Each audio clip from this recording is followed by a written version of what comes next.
Here's a complete A to Z detail of whooping cough, pertussis.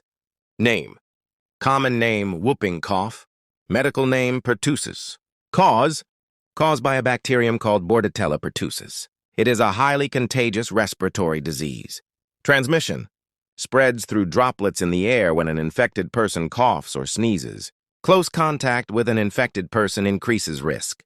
Incubation period: typically 7 to 10 days, but can range from 5 to 21 days. Pathophysiology: the bacteria attach to the lining of the airways in the upper respiratory tract and release toxins. These toxins damage the cilia, hair-like structures, and cause inflammation, leading to severe coughing. Signs and symptoms in stages: 1. Catarrhal stage, 1-2 weeks. Mild cough. Runny nose, low-grade fever. Sneezing, resembles the common cold.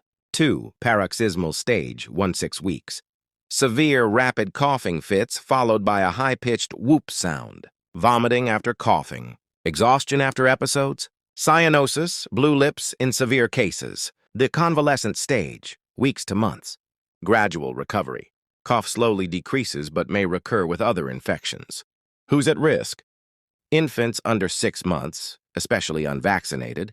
Unvaccinated children. Elderly or people with weakened immune systems. Prevention: vaccination is the best prevention. DTaP vaccine for children.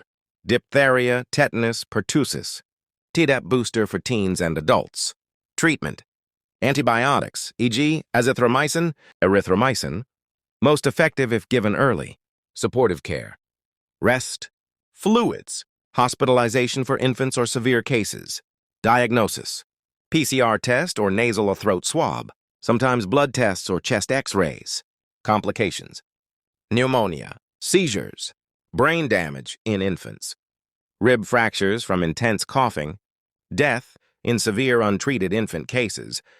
Prognosis: most healthy children recover well with treatment. Infants have the highest risk of severe illness or death. Thanks for watching.